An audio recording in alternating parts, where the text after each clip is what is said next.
Ladies and gentlemen, my name is Drew Donaldson, and this is the DDT Method Podcast.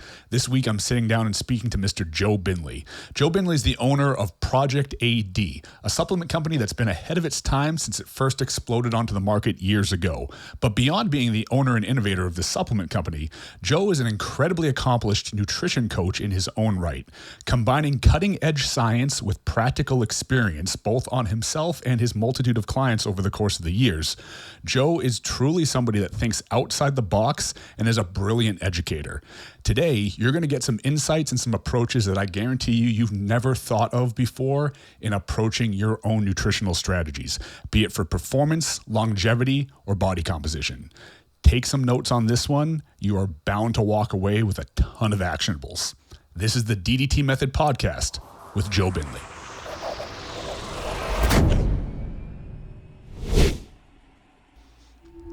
Ladies and gentlemen, welcome back to the DDT Method Podcast. This week, I get to sit down with Joe Binley. Now, Joe's been around for a while, and we were just joking off air that it's like, man, you've been on the scene for a couple decades at this point, and you've been doing a lot of really cool stuff. And sometimes the internet is funny because the way things have lined up and things that have gotten popular happen to be things that Joe's kind of an expert in, and now all of a sudden, everybody seems to know who Joe is. Now, up until recently, everybody that kind of knew some stuff knew who Joe was. Now everybody else is paying attention. So it's an honor to have you here, Joe, and to be able to kind of dive into some of the work that you've been doing recently and some of the work you've been doing in the background for quite a while now. So before we get into the more topical stuff, give us a little bit of a background. Kind of who are you? What brought you to the dance? What have you been doing? And what are you doing now? So I actually started in the industry, I guess you can say it was with Project AD. I'd already been in there managing the biggest online supplement store in the UK, Monster Supplements, for about a year. That was straight after I'd done my degree. And I always knew I wanted to do my own thing. And I noticed as soon as I got into the industry that there was just so many gaps in supplementation. Like, everything was very much singular. Nothing was very well put together. The formulations were very questionable. There was always things missing. So I always ended up buying in raw materials and making my own stuff. Like, even when I was in university, I was importing products from America because they weren't available here and selling them to, my friends in university and doing diets and things like that back then. But 2009, I formed Project AD. Flew out to the USA, met my manufacturer. It was the first thing that I did. I'm a big believer in face-to-face and really getting to know and trust somebody before you do business with them. And yeah, that pretty much was built all the way through the UK and Europe until we launched over here in 2015. We formed, and 2016 we really started pushing. And I think we actually met around 2017, was it? 2017, 18? Somewhere around there. So a couple of years before I wound up at MI40 and a couple of years after WWE. So somewhere in the middle there. Yeah. So Joe actually came and did a little bit of work for us, sales. I was new to the States and didn't really, it's hard starting a new business. And no one had really done that from the UK. No one had come over and made a success of it. And I'm just one guy. But,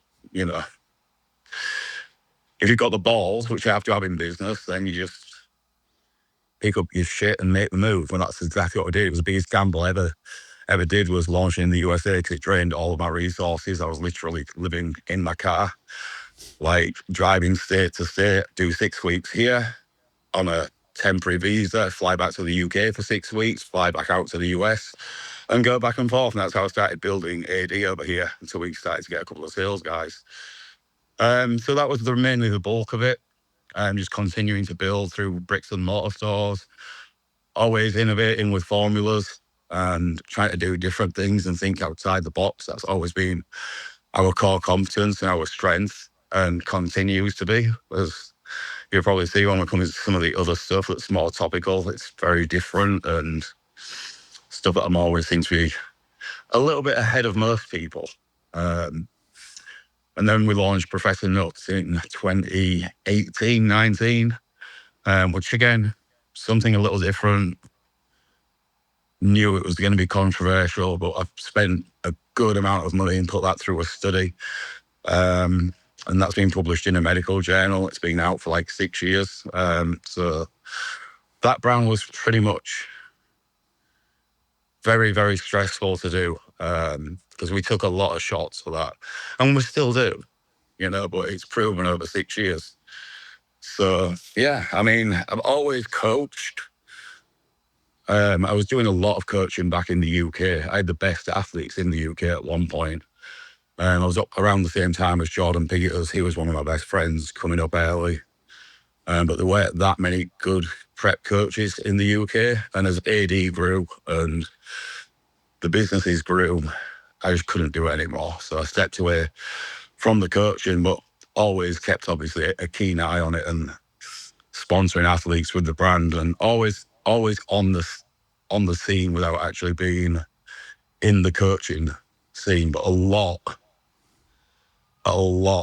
of the top coaches would come and ask for advice, and I'd fix a lot of people, including the coaches themselves, which obviously I can't name names. But yeah, I actually think very similar to where Vigorous Steve probably did a lot in the early years that he didn't talk about.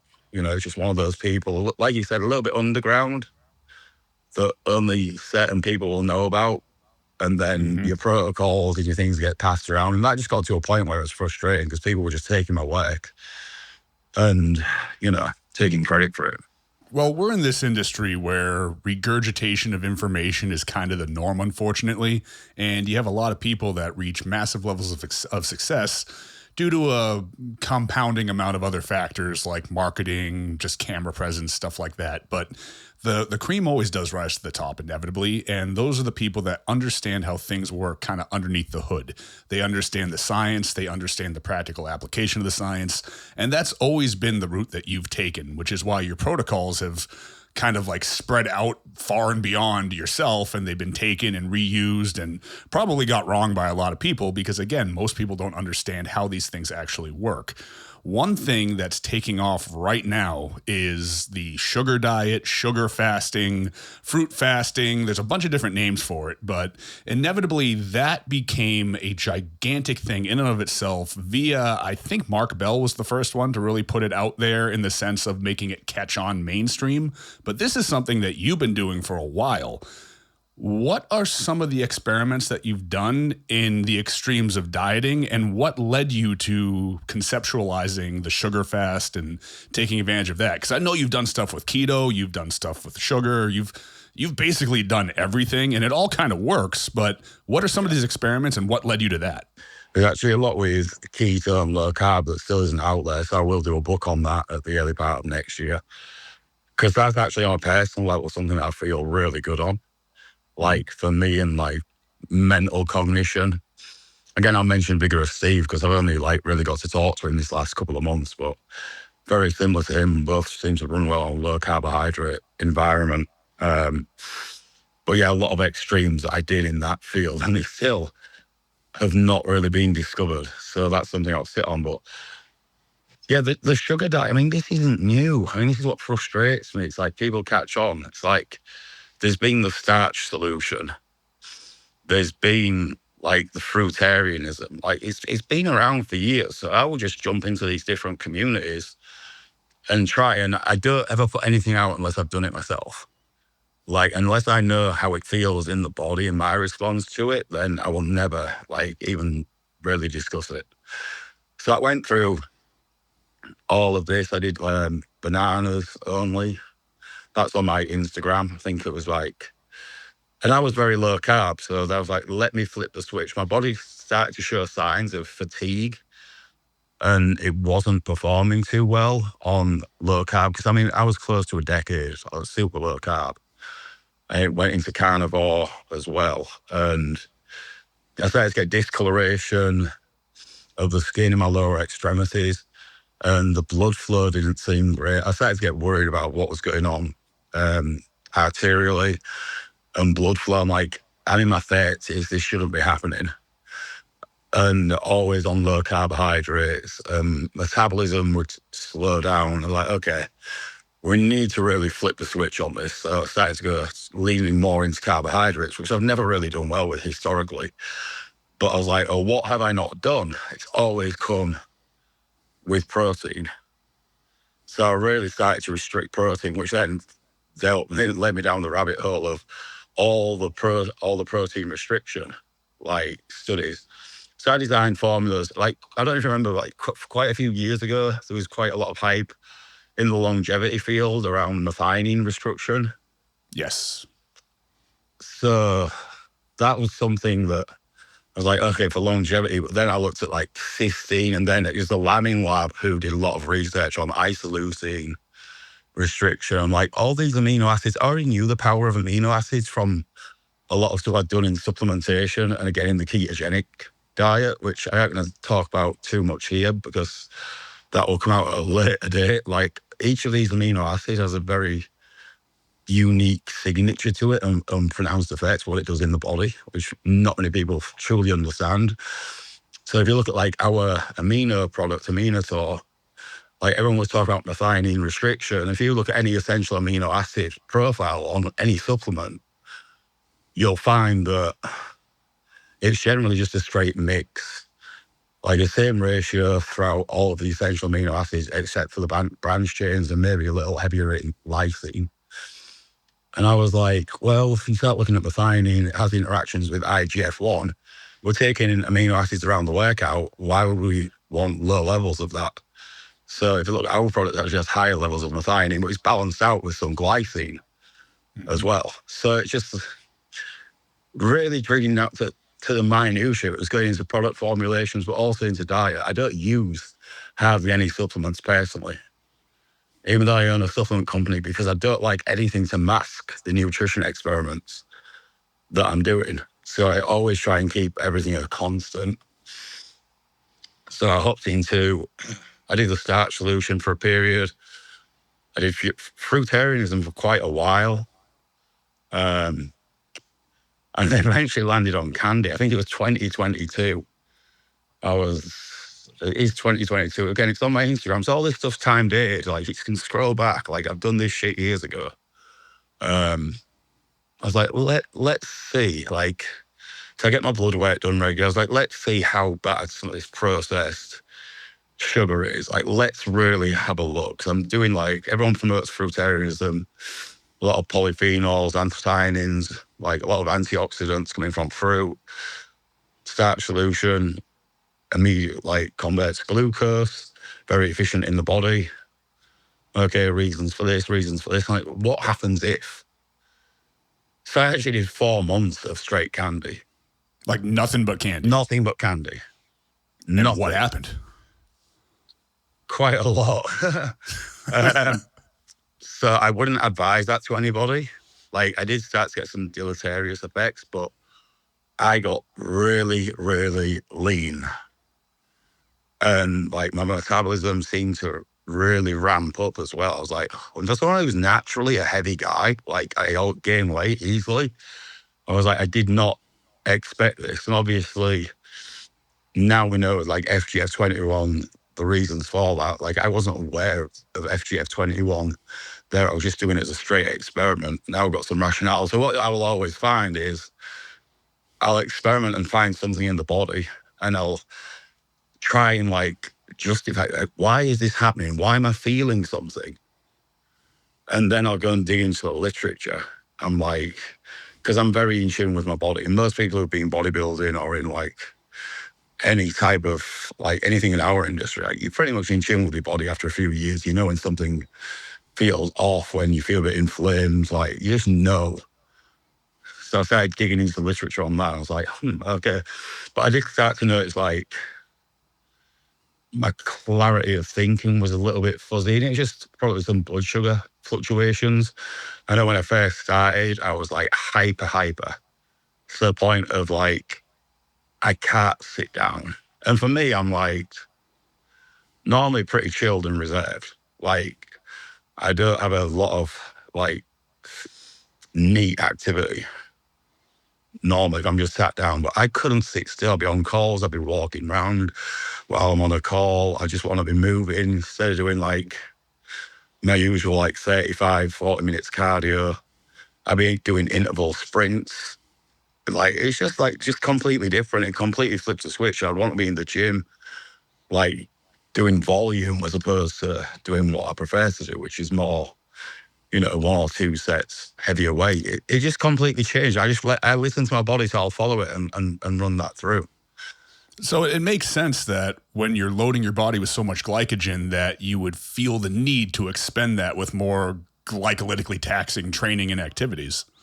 Well, that's the thing. So it's like I dig into the minutiae. That's why I mentioned like the starch solution. I was getting mainly glucose, whereas with the fruit diet, you're getting a mixture of sucrose, which is fructose, and glucose, and some extra fructose. With the candy over here, you're getting some glucose, but a lot of it's got high fructose corn syrup. So we're getting a lot of the fructose converted into liver, which obviously now we know stimulates FGF21. But the main thing that I looked at was the blood work. And I think my fasting insulin was 1. And my fasting glucose was about 68, and my average glucose was around 80. Now, is this because you're so efficient at utilizing it, or is this an FGF thing? Yeah, that's the thing. Like, your body has nothing else to process. It's just energy being used. And I obviously haven't looked at the cellular level. Like, I don't know if he tests for that, but I would expect that mitochondria be functioning way better. Like, the coloration in my skin started to get better.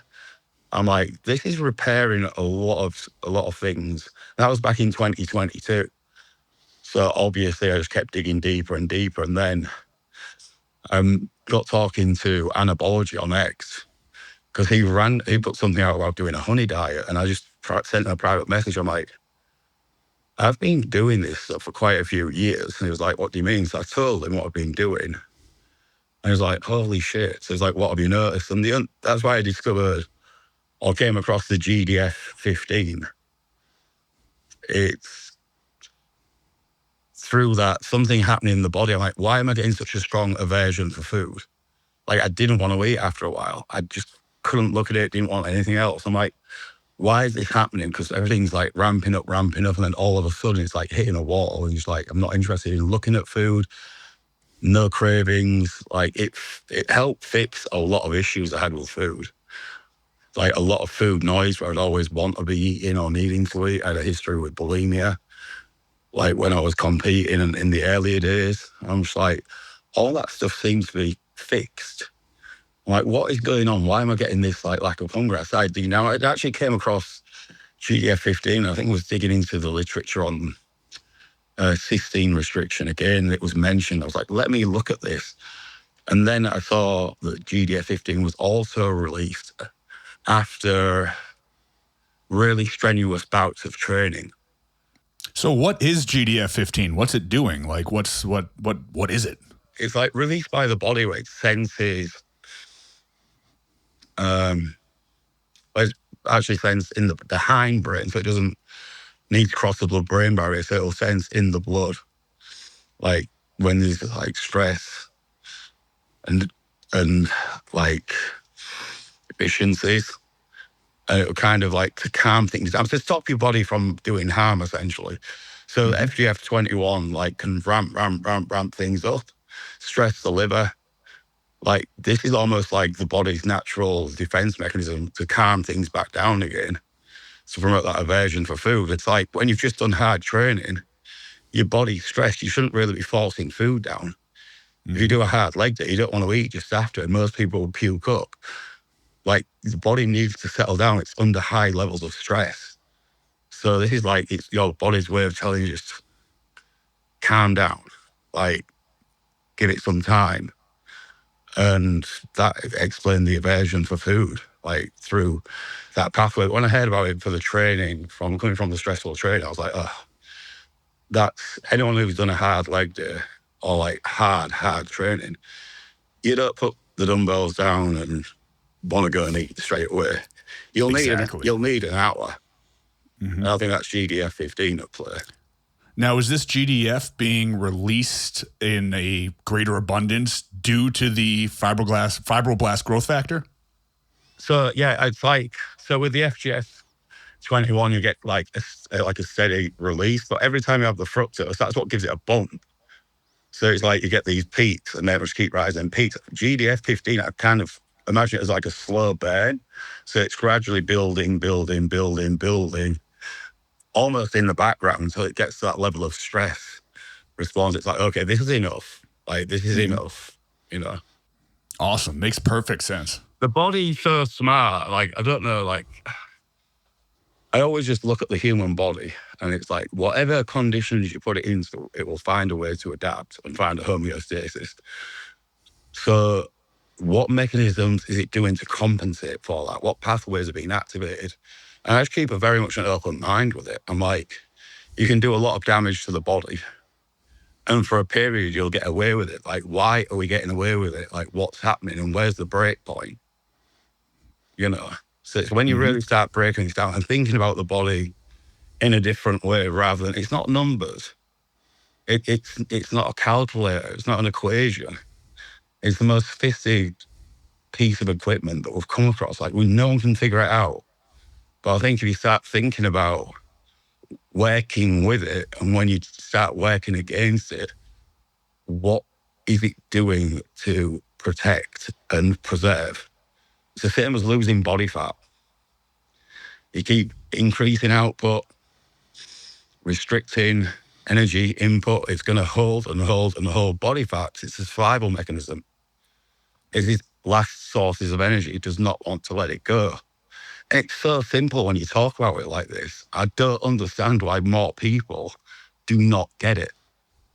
Well, honestly, I feel like in a lot of cases, it's just this dogmatic approach to doing things because we've seen other people do things that have worked, as opposed to doing what you just said, working with the body. And we talked a little bit off air about how the perfect program is kind of put together as you go. You can't give somebody a 12-week program because you don't know where they're going to be in 2 weeks.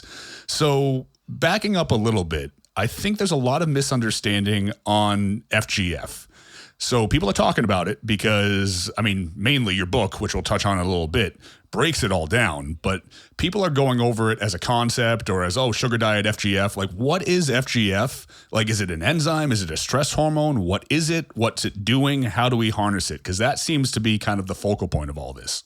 So it's released by the liver when the body comes under severe levels of stress, or it sends deficiencies. So that's why people are talking about, do we need to supplement a ton, like doing the sugar diet? If you're doing it for a couple of days, like as a sugar fast, potentially not, because those deficiencies are going to be sensed and probably heighten the FGF21 partially, you know. So I go into the science quite a lot within the book. It's just like, it's such a new concept. And I don't think it's like the holy grail. You can stimulate FGF21. It's from protein restriction, overarching. So I've done fat fasts. I've done super low protein in a high fat environment. And that will raise FGF21. Not for the same levels, unless you use a little bit, but it still wouldn't anyway. So MCT can also stimulate FGF21 in protein restriction the same way that fructose will, which is not to the same levels.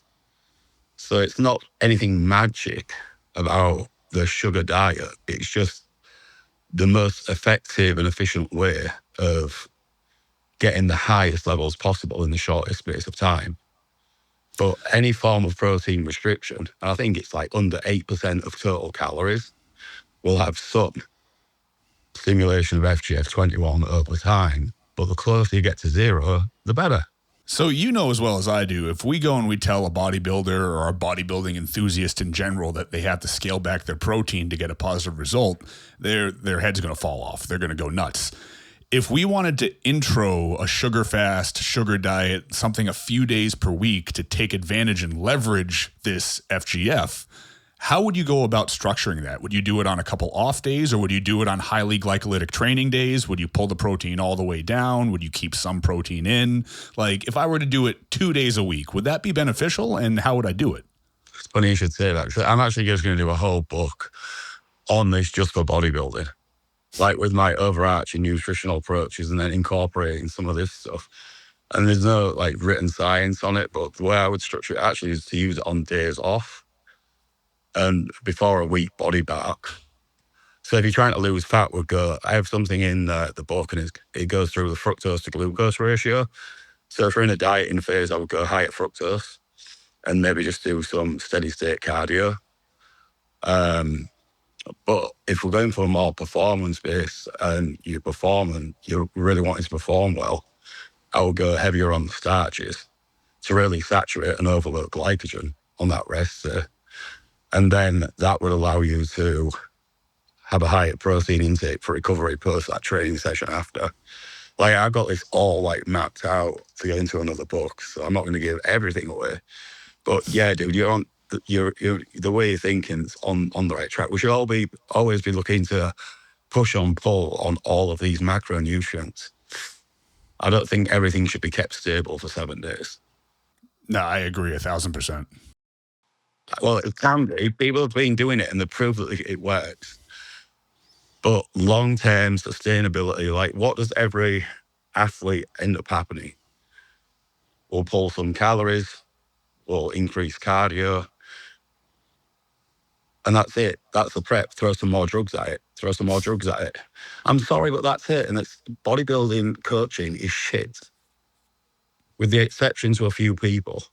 And Steve isn't doing much now, like coaching-wise, but like there's not many people who actually get it. You know what I mean? Well, to me, it just seems like if you understand, or at least you make an effort to learn how this stuff works, at the very least, you have more levers to pull. Before you get to that point of caloric restriction, you can just run a few days, keeping the calories similar, switching the macronutrients, leveraging these responses, and continuing to progress before you even have to consider lowering calories. Yeah, the closest thing you probably say is like carb cycling to an extent. Right. But even then, I would want to see more zigzagging of the macronutrients. Afterwards. No, I talk a lot about programming metabolism, and that's what this is. So it's like most people come from a set point. So if you've been in your off season, you're in that set point. So pulling 200 calories, I'm like, I'm the opposite. I'm like, let's give it a kick up the ass from the get-go. You know, I think it's actually Dorian used to do something similar. So it's like out the get-go, I might be, okay, we're doing half an hour cardio in the morning, half an hour at night. I'm going to pull calories a little bit. And they're like, where are we going to go from here? And like, you're going to end up coming into the show doing jack shit with a very relaxed, non-stressed body, eating more food. That's what's going to happen. Because we're programming metabolism, but you've got to get that response to be able to start programming it. And it's different for everybody because someone's metabolism is either highly adaptive or pretty unresponsive. You know, and unresponsive isn't too bad because that means you can keep dropping calories in a linear fashion and they'll just keep dropping. If someone's got a highly adaptive metabolism, the way I'm thinking about it is you make a change and they might drop weight for a day or two, but then the body learns real quick and adjusts. Like they're the people that need a lot of care and a lot of attention. And this is just like completely overlooked. And that's why I think staying with one coach who actually understands nutrition, gets to know and learn the body, that's what you should be doing, not coach hopping. And I've gone off on a little bit of a tangent, but it's just shit we see in our industry. It's like you are never going to get anywhere if you just keep coach hopping. Like without giving someone, if they've got a good knowledge base of nutrition, they're actually trying to program your metabolism and have a long-term plan in place, not just flatline your calories to get you to a show and then afterwards you're fucked, which is generally what happens. They don't care what comes after. Now, I definitely want to reverse a little bit before we get into, because I would love to break down carbohydrates on a little bit of a deeper level, because I feel like a lot of people don't understand that at all. But to back up to something that you just said, because you very subtly made a brilliant point, and I want to make sure that nobody overlooks it. A lot of coaches watch this show, watch this podcast, just based on the fact that we try to deliver a lot of high-level knowledge. And I feel like a lot of coaches, either in bodybuilding or in lifestyle, just fall into that trap of just all I know what to do is to progress things in that linear fashion. Workload goes up, output goes up, caloric intake goes down, and the ones that will progress will progress. The ones that don't, those are my stubborn clients, my stubborn body types, my ones that won't respond. What you're saying is The ones that are responding to the progressive caloric drops or increases in output, those guys don't have very adaptive, and girls don't have very adaptive metabolisms. Whereas the ones that aren't responding, that are being labeled by the less experienced coaches as stubborn body types, they actually have the incredibly adaptive metabolisms. So their metabolisms are able to sense what's going on, regulate, go into homeostasis, and it's almost in a way kind of healthier because the metabolism's able to just adjust to what's going on. Those are the cases you're saying where it's not that we have to pull harder and push more cardio. That's where we have to zigzag and get creative. Yeah, it just needs more fluctuations in both energy expenditure and in energy intake, and even the composition of that. You know, so someone's very individual. And you can put whatever labels you want on that. It's like there's no. A lot of people coin their own like terms, but if somebody's highly adaptive, then like they are just gonna like you make that change and they catch on. You know, and it's like they might have a very small and subtle change if they're like not very genetically gifted. Whereas some people who are genetically gifted, you make one change, you're like, holy shit, like that's crazy. It's a drop. But like, have been someone who's I was overweight as a child, and losing weight wasn't particularly easy. Like if I'd known then what I was doing, it's just like, okay, I just got to like really be on my shit essentially and keep moving the needle a little bit. So it's like, I'm actually started prep with Jamie again last year we did, and it's like, he knows now. Like he knows we've been friends for years and he's seen things that it's like from the get-go, at least 40 minutes and 30 minutes of cardio, AM, PM, day one. And like people don't get that. But then going into the shows last year, he was doing 20 minutes of walking for his own mental health and having refeeds every 3 or 4. He had 3 diet days essentially a week for the last 2 or 3 weeks going into the show. Which is amazing. And it's just like, you're getting this machine to crank. I had one guy, this is going back like 2013. I just remember it because it was when I was prepping a lot of people on keto, and he came to me expecting a full keto prep. And I'm like, I don't have a label. I'm not the sugar diet guy. I'm not a keto guy. I'm a whatever the fuck your body needs kind of guy. You know, so he came and was like, okay, I want to do keto with you, Joe. I'm like, okay, we'll start on low carb because you're not in a very good spot metabolically. So like 50 grams of carbohydrates. The last 2 to 3 weeks going to the show, it was on 600 grams of carbs. Wow. For someone who couldn't handle carbohydrates, you know. So all from training his metabolism. You know what I always love? Just like one season, take drugs away from these coaches and see how the clients show up. Take away the ability to mask it all. We'll find out how good their coaches really are and how lean their guys are, you know, from exactly make them rely on nutrition. I think we'd see some very interesting stuff for sure. Let's really dumb this down just for some people that might be having there's a little bit of a hiccup conceptualizing. And I know it's going to be different for everybody, but I just kind of want to get your thought process. So let's say you're prepping an athlete and we have baseline caloric intake, macros are fairly well established, and they have week 1 cardio's in place, training's in place, et cetera, et cetera. Let's say you just reduce carbohydrates by XYZ%. They drop 2 pounds. Next update, next week, maybe 2 weeks goes by.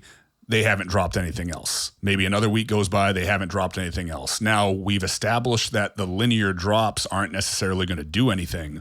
What are you analyzing and what decisions are you making? How do you progress from there? Based on the biofeedback, is the training still good? Are they getting flat or are they getting depleted from just a gradual like decrease in carbohydrate? Like more so, like if their body's completely adapted, it's like I'm going to keep increasing energy output for a period and milk that, and then you're going to keep getting weight drops. You're going to keep making some changes and getting some weight drops until you get to that point where I'm like, I'm not too comfortable in doing either because I don't even like to get the point of where they're feeling. Well, they're going to feel tired, but start to see some inflammation and just some signs. And then that'll be a case of we're just resting. We're going to take 3-4 days off when you get maintenance or just slightly above. We're going to let the body, because the body needs to relax again. You'll keep pushing, so it's hoarding. So you need to give it an abundance of food. That's where people also get it wrong. It's like an abundance of food doesn't mean a 10,000 calorie cheat day. That's not really going to do shit for you, you know. But if your basal's say 2,500, and most people go and do a cheat day, might do 5,000 calories. I'm like, well, let's just do 4 days at like 3,200 and rest. And the body completely relaxes and it's kind of ready to go again. You know, and some people might need more of those like little breaks built into the diet. I mean, that's actually proven in studies, diet breaks work. But I think that people get to the point where they've gone too far and they need a long diet break. Like, don't let it get that far. Be ahead of it and just give them a couple of days rest and keep working with the body and coaxing that fat loss journey, you know. Now, would this same approach work in the other direction? Let's say you have somebody that's trying to put on some size, accumulate lean tissue, and you're bringing calories up and they're just getting more sluggish and they're not gaining any weight. What do we do there? Is the same sort of diet break applicable? Yeah, I mean, I'm a big fan of like taking a mini cut, but it's a reset. But again, you don't let it get that too far. As soon as you start to see you're getting a little bit. And if you're coming from a bodybuilding show, like, you can see body fat coming on really clearly. You know, as soon as those stubborn areas start to fill up a little bit, you're like, okay, like your training intensity's got back to where it needs to be at. Your poundages are good. Like, we don't need to be accruing any more body fat. So then it'll be a case of, okay, let's pull back some calories on a few days. Let's be smart with carbohydrates and load up the day before of those like days where we really need to improve certain body parts. So if you've got a pull back, the day before might be loading you up on a super high carb day and low protein, low fat, and completely saturated. You might be doing 3 of those days a week, where you might be in a surplus. But as we've spoken about as well, that's just going to improve insulin sensitivity. And also, if we do it in that way, you're getting some protein. It depends. You're not going to go too protein restricted, but you're doing 4,000 calories and you're keeping it below, you know. Very interesting. 10% of calories, that's still 100 grams of protein. And I don't think you need much to hold mass. Like, I'm put some guidelines in the book, but you don't. Like, the body actually upregulates and downregulates certain processes to preserve muscle. Like we've just been saying, the body will adapt. So when you're protein restricted for a time, like your turnover, the nitrogen retention, urea levels, they all change. Body's very smart. Exactly. And the book does a great job at kind of spelling that out and dispelling some of the fears about low protein. Well, I mean, I add to it every month. So it's like, I know that's something we're going to talk about. It's like, I wanted to put some of my information out. I've always said I'll release a book on nutrition. And I always just get completely stuck. I'm like, where the f do I start? Because there's just too much for me to put in. It's going to confuse the shit out of people. So I was like, okay, there's this sugar diet hype. And everyone was getting stuff wrong. And honestly, guys, like, be careful who you listen to. Because the internet's a fucking echo chamber and it's all nonsense. Like, the amount of doctors and, like, influencers who I've had talk about this and they've done jack shit to even, like, read anything about it. It's completely incorrect. Like, and I'm like, this must just go on all the time. It's so frustrating. So I was like, okay, let me put the book out and just like explain this one. So I set out for a sustainable way to do this diet. And then everybody hopped on the most aggressive form, which I was least comfortable about putting out because I don't like extremes for people. And like, it's like they're working with me one-on-one. I was like, that's what the internet wants. So I was like, okay, let me put that out as an update. And now every 4 to 6 weeks, I put an update out. So the next update goes on with protein levels. Awesome. And then we'll discuss more about maybe another supplement and then maybe some macro guidelines. So let's dig into that a little bit. We were going to swing to it at the end, but I think this is a great opportunity. So let's talk a little bit about your book. So, and we'll go back to where to get it and everything like that. But the biggest thing I want to hammer on is what you just mentioned. Like, this is fairly profound and it's not done very often. I actually can't personally think of anybody else doing this. You have your ebook for sale, but for anybody that buys the ebook, they're constantly getting updates for it. My email lights up, it seems like every few weeks with a new update and there's new chapters added. So this is an ebook, but you're continuously adding to it, correct? Yeah, because I'm breadcrumbing people to a high carbohydrate diet approach to life. And if I put everything out all at once, they're not going to get it. It's going to get lost on them. They're going to get so fucking confused. So I'm like, okay, if you're going to start with sugar fasting, the next steps to go here. That's right. And then I have the glucose to fructose ratio. So we do education on like the different ratios, what's happening, when it might be good to have high levels of glucose versus higher levels of fructose. So is that breadcrumbing them to a sustainable diet? Because no one's going to live on like fucking candy and sugar and fruit for the rest of their life. It's hot on the internet and it's like, but I don't want this like to die a death.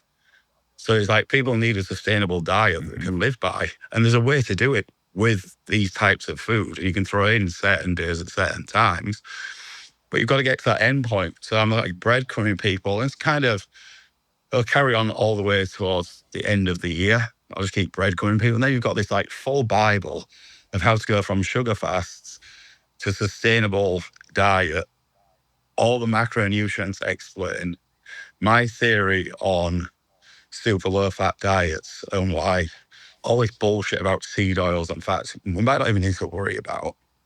So I already know where the end is, but I'm breadcrumbing people there.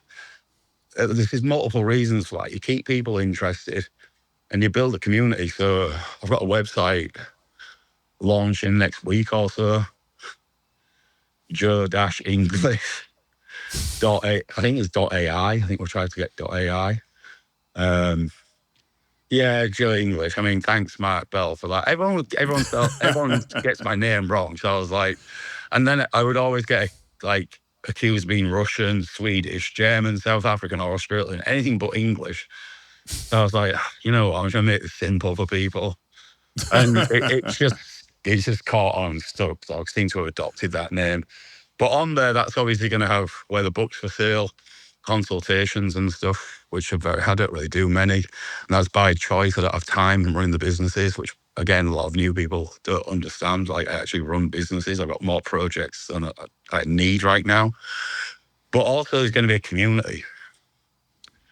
So anyone who's bought the book will get access, and then there'll be different tiers to like what levels, but they're all going to see the question and answers. It's going to be like group coaching. It's like people who want to start like the 6-day like sugar shred. That's my fat loss protocol. And that's in 6 days, it's basically metabolic programming, where we go from sugar fasting to a low calorie day where GDF-15 tends to kick in, to high levels of protein to replenish and replete, and some essential fatty acids. So you don't need to think. That's sustainable. You can keep repeating and repeating that cycle. I do all the thinking for you. So just like ask people to think and do it. And the most important thing, too, is you're really good at breaking down the actual process. So, yes, I can read how to do it and just apply and see the results for myself, but also reading through the material that's constantly being updated, I can gain a greater understanding. That way I can leverage it with myself, with others, and be able to run my own experiments, but do them along the right vein of it. Now, one thing that you break down in the book, so I don't want to get too deep into it, but it is something I feel like a lot of people, athletes and coaches in particular, unfortunately don't grasp, is the fact that a carbohydrate is not necessarily just a carbohydrate. So without breaking into a full nutritional breakdown like it's a college course here, what are some of the subtle differences between carbohydrates? Like, why would we want fructose versus glucose versus sucrose at different times? Like, what's kind of an overview of the difference here? So when it comes to like this, either weight loss or performance, like I said, in there we've got the glucose to fructose ratio. So the higher levels of fructose you have, that's more stress on the liver, more FGF21 is created, so it's a greater amount of fat loss. However, there might be varying reasons where you want less of that. For some people, it's just too much and they'll need some starch. And this where I actually struggled at the beginning. I know Vigorous Steve did, and I didn't get a chance to speak to Steve before he tried it. And quite a few other people who were in pretty good metabolic health struggled as well, because like just the straight sugars from the fruit and the refined sugars and fructose, essentially, fructose and sucrose. It was just too quick in the body, too hyper, blood sugar fluctuations. So that's when maybe adding starch, some of the glucose, some denser, it smooths things out and kind of stops those peaks and troughs. Not everyone experiences it, but I did. So like I came off coffee and everything. It was just like, okay, I need to be heavier on starch until I get adjusted and then I could kind of titrate back up. But if you want aggressive fat loss, then you want to be higher levels of fructose. Like simple. If you're a performance athlete, and what you might notice, and a lot of my guys have, like if they're trained fucking hard and there are high levels of fructose, you actually start to get, as crazy as it sounds, you actually start to get depleted after 5-6 days. So that's when it's like, okay, well, let's start having pre-workout starches and glucose. So basically, glucose breaks down primarily, it's going to go straight to muscle glycogen. That's where it stores, whereas fructose goes straight to the liver and goes through all those metabolic processes. It prioritizes the liver. So the muscles are getting the glycogen. It can eventually get to glycogen, but there's a lot of steps in that process and it's not efficient and doesn't happen too readily. So it's like they're really the main drivers in those different sugars. Then you've got sucrose. So everyone thinks of fruit as fructose. Like a high percentage of the fruit is sucrose, which is a 50-50 blend of fructose and glucose. And then there'll be some level of glucose and fructose on top of that in those fruits at varying levels. So again, we break that down in the book a good bit as well. But that's what I mean. It's like a carbohydrate is not a carbohydrate. They have different effects. They feel different in the body. They digest at different rates. And even when it comes to the weight on the scale, it's like, and the hydration, like I talk about all that stuff. So if you're having a starch versus a fruit, for example, that fruit's already hydrated and it passes through the body really quickly. Whereas a starch needs extra hydration and it will sit in the intestine longer. So more than likely, you might be a little bit heavier from the muscle glycogen and drawing more water into the digestive tract with the starch versus the fructose. So people will freak out if they see the scale. Oh, I had some starch, the diet stopped working. It's like, no, you stored a little extra water intracellular and it's pulled a little extra water into the digestive tract, into the intestine. That's what's happening. You know, it's just like, you've got to start like piecing these things together. It's like people know little bits and the experts know a shit ton about this, but they don't look at everything else. And that's why we struggle so much. Because you get these experts who are just like zoned in on this, then another one on this, and they're butting heads. And no one's just saying, hey, hit your heads together. Look at what's going on all around you and like the body as a whole. I think that's why we just get so much nonsense online and don't really seem to get anywhere. Because it's always backwards and forwards. Let's use me as the avatar here, and I'm going to explain to you very quickly how I've been implementing some sugar fasting days. And if it's on the right note, let me know. And if it's not, tear it apart live on this, well, it's not live, but on this podcast, and we'll release it. I have no shame. If I'm doing it wrong, you break it down for me. So what I've been doing, I've read through your book and most of the updates already, obviously. I believe I shot you a message the day it released. I was like, game changer, purchased. But I've also known you for a while, so I know when you release something, it's going to be putting your best foot forward. So I've set it up. If anything, I'm trying to maximize work performance, but drop some body fat kind of gradually here. So I've been setting it up on an off day, like you mentioned. Now, I start the day with starches because I do get fluctuations if I go into fruit immediately. So I'll do some starches in the morning with a little bit of the word collagen protein, the word escaped me. A little bit of collagen protein and a little bit of leucine first thing in the morning. Then I'll usually do some low intensity, steady state. I'll walk my dogs, walk on my treadmill for a little bit. I'll get to work for the rest of the day there. I might have a little bit of candy just as an excuse to have some candy, but it's basically fruit the entire day. My last meal is always low amount of protein, looking for things that are low in isoleucine, like you outline in the book, maybe a little bit of lean beef, and I'll go back to starches starches at the end of the day, because I find that when I do that, I wake up the next morning full as a house, and I start the day with a fasted weight training workout for the weakest body part. In my case, it's my chest. And then that day I just go back to more of a balanced diet. Is that the optimal way to approach like a short-term sugar fast, like a day a week, or would you structure that differently? So to get the most like fat loss and body composition,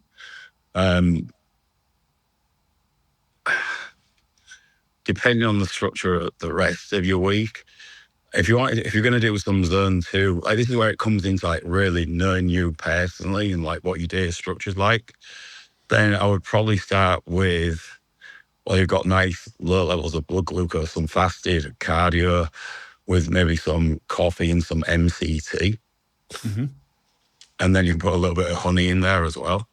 And then get a good level of like cardio done. And then I would go on to mainly fructose sources. Now, you say you have some fluctuations. So the first thing I would do was start playing with those ratios. So let's do like 100 grams of starch, but add 50 grams of fructose or something like that. Just pull those numbers out the backside, because you can just get fructose sugar, like, and buy that and add it. So just straight fructose. Like it's 100% fructose. So I don't know what starches you have, but if you want to do some oatmeal or something like that, or cream of rice, and then just add some fructose sugar on top of it to get a bump. And then, yeah, everything you do during the day is fine. And I would just have collagen at night. And then starches, and include like 15 to 20 grams of fructose again. Just get a little bit of a bump again, FGF, so you keep burning fat all night. So like that's like the most aggressive way to do the fat loss. And then just, again, anybody watching at home, just I'm using myself as an example, as kind of the avatar of somebody learning about this and wanting to use it. And I think the way Joe just broke it down is perfect, because if you notice multiple times, he did point out, like, without knowing exactly what you're doing, how your body responds. So it is going to be a process, which is why it's so important to understand what's going on, how this stuff works, and how to make those game day decisions or program things out. Now, you said your future release is going to go more into branching into this as a full-time, short-term, basically metabolic adaptation in general. What are some key things that people can look into to become more metabolically flexible in the meantime? Is it just finding the right amount of fluctuations? Should we look into potentially doing days that are more keto carnivore in the same week that we're doing a fruit fast? Or how much should we kind of go one way and then the other way? What's too flexible? Metabolic flexibility. Everyone's got it if you're lean. Essentially, you're responsive. You know, so I don't really know what you're asking. So do we need to go through phases where we're focusing primarily on leveraging low protein, high carbohydrates for short durations of time? Or are there benefits to going into more ketogenic style diets for a few days out of the week? Okay, yeah, mixing up. Yeah, I mean, it's going to be different for every person, but it's something like I said, like one time, like, I mean, I've literally lived on candy again. Like, I actually snack on candy all day. Like, I am promoting that. It's just what's been convenient for me, and they'll have an evening meal. You know, that's kind of what I've been doing. But some people just can't deal with that, and like they're in work, so they need to be focused. I actually had a couple of, one was a doctor and one was a surgeon, and they were doing it, and like, look, I'm not too steady. I'm like, well, okay, well, don't do that then. Let's do more MCT, more fat, and like starches, and then they're absolutely fine. When it comes to building out someone's individual week, the most important thing for me is how do we make this sustainable? So I do this with professional athletes. I do this with business executives. I do it with whoever it is. It doesn't matter who it is. I'm like, when do you need to be flexible? By that time, it might be Wednesday at night. When do you have the kids? Like, what part of the week do you need to be? I can pretty much go out and eat what I want and have freedom and not have to worry. Or not worry, but, you know, just have that freedom. So it's like, that's my start point. And then I'll start to build the week around that so we have the right metabolic response from that meal. So we might do a couple of lower carb days or a couple of lower calorie days, depending on what the person's goals are and structures like. The fuel source is very individual. It's like, what do you get on best with? If you're talking from the perspective of an athlete, someone who trains hard like you, then you're going to be leaning more into the carbohydrates. Mhm. So, well, actually, like in the bodybuilding context, and the part of when I do the bodybuilding bucket is doing those higher carbohydrate days on the days off, and then leading up to the training. Well, then after, really going heavier on protein and essential fatty acids and fats. Like, I think there's only one other person I've really come across who leans into that post-workout. That's Nathan Payton. Mhm. If you guys who don't know, Nathan Payton is, like, he's a nutritionalist, but I think he's got 7 world's strongest man titles. Mhm. Like, under him as the guidance as a nutritionalist, like, we used to bounce off each other for a number of years. Like, highly, highly intelligent guy and does things outside the box as well. Mhm. So I always look at, you've got to get those macronutrients in across the week. So even like through the 6-day shred, I'm like, okay, let's include a couple of egg yolks on the evening on day 5. So you get some natural source of choline if you're not taking choline to help with liver. And a lot of the B vitamins, like essential nutrients from that, and then some essential fatty acids in the following day. So it's going to be, again, it's so individual. That's why I need to set up the website and like the group and the community. Because it's like, this can all be out in the open. So if you would post, hey, this is my week, this is my structure, and I'd be like, okay, well, let's build out a template for someone who does something like that. And there's a kind of blueprint to run from. And that resource will be so tremendous once it's available. And thinking beyond that, so let's say kind of not necessarily in the I'm meantime. sorry if that because by didn't the- really answer, but it's like, No, that was great. The thing with a lot of this is there's not going to be a straightforward answer. I mean, you know that as much as anybody. Unfortunately, it's not like, how do I do this? Here's your answer. I think you can kind of stress it is making sure you're glycogen loaded before you're going into any sort of high intensity activity, and making sure you have good levels of protein post for recovery. Like, they're the Mhm. 2 windows you've got to be paying attention to. Now, outside of your resources, outside of everything that you're launching in terms of education, and in my opinion, that should be the first place everybody goes. But you've learned so much of this over the years.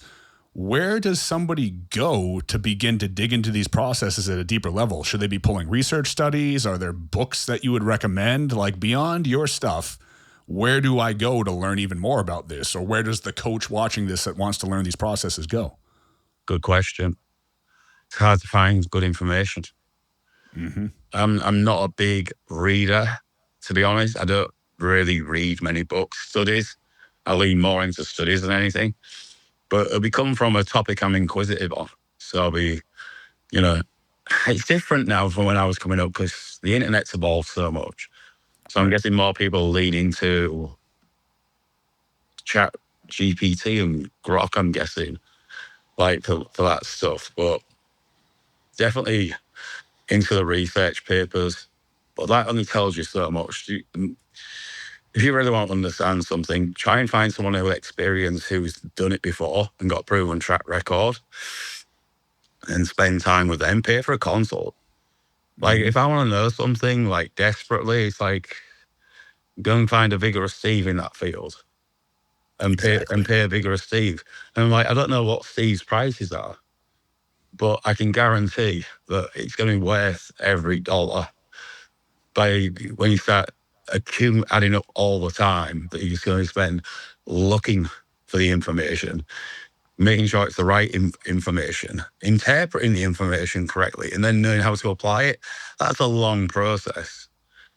So go and find like a cheat code, find a community.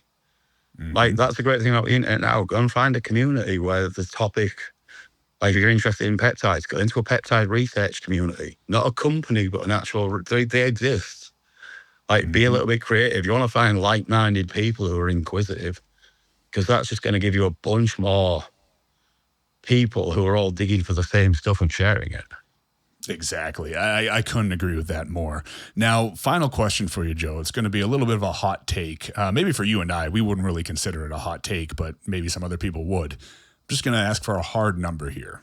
It doesn't actually exist, but your opinion. What percentage of the entire coaching industry, bodybuilding and lifestyle, what percentage is doing it right? I'd be uncomfortable with giving it like double figures. I was setting you up for a controversial answer there, and that was the most diplomatic you could have done. I mean, just every time I go online, there's some nonsense. Like you said, everything's an echo chamber, and everyone's like macros, and like macros will work to a point. It's like we're pretty resilient, but if you aren't paying any attention to micronutrients, like eventually you're going to end up with some deficiencies. And this is coming from a guy who ate candy for 4 months. I know you're going to get deficiencies. Like that's why I do a lot of this. I might as well just call it a lot of the dumb shit. Is to find that breaking point. So I don't ever let anyone else get anywhere near that breaking point. Like the amount of experiments I've ran on like the super physiological use of additional supplementation is like stuff I won't even talk about. But it's like, I want to know where those boundaries are, because when I'm advising someone, I'm like, no, you're definitely not doing that. Just trust me, because it's going to have deleterious effects. Almost like a bit of a sacrificial lamb.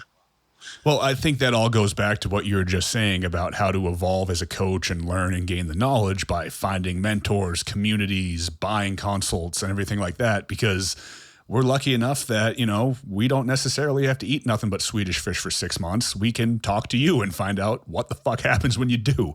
I mean, even the bodybuilding coach, I'm not really sure who's like out there anymore. Like there's a new wave who came through.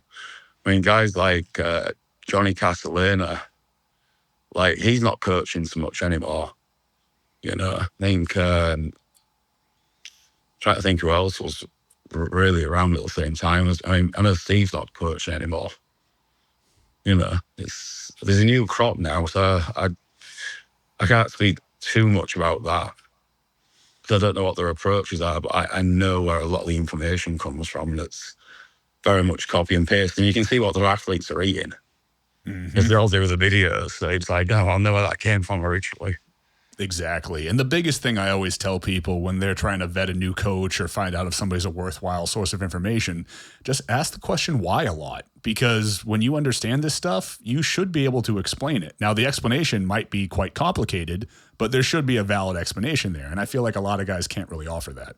Yeah, and people say, well, bodybuilding's like they're the best in the world. Like, it's like they're so genetically gifted and they use like so many supplements. Like, the nutrition ain't that important for those guys.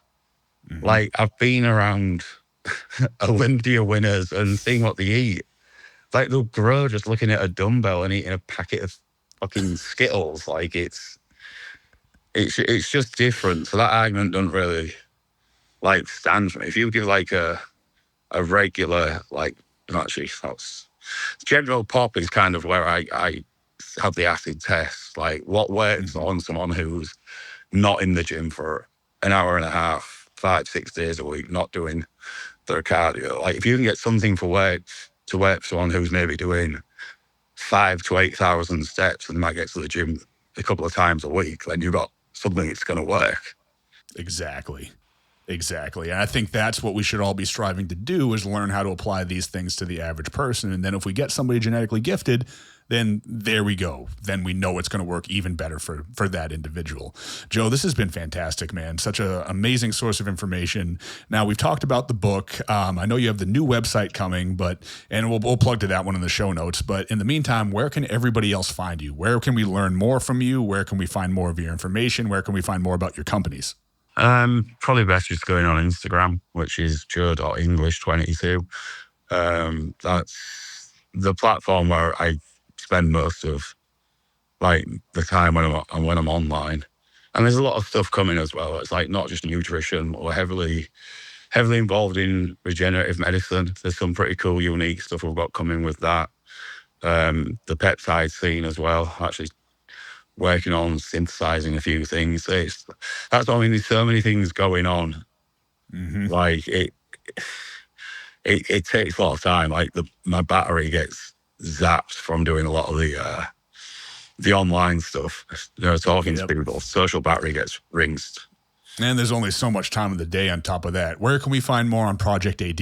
That's projectad.me, and that's actually where the book is currently until the new site's up and running. We'll be having a full rebrand at the end of the year. 5 to 7, well, actually probably 7 or 8 new products, thinking about it now. Good changes. Like, I'm really happy with this, like, last year with the brand. Like, and it's funny, Drew. It's like you said at the start about people not really knowing me and the people who did. It's like I made a conscious effort about 5-6 years ago to take a back seat and to put athletes at the front of the brand and push new faces there. And the company started regressing. Mm-hmm. And as soon as I've come back out and started doing stuff again, it's like everything's just picked back up like crazy. It's just been crazy. So it's just like sometimes there's a lot of people that are listening, maybe are reluctant to put themselves out there. And I always have been. But sometimes you just got to get out there and do it. I mean, I know this for you, like the podcast, you love it and you enjoy it now, but came out of left field, something that you intended. Exactly.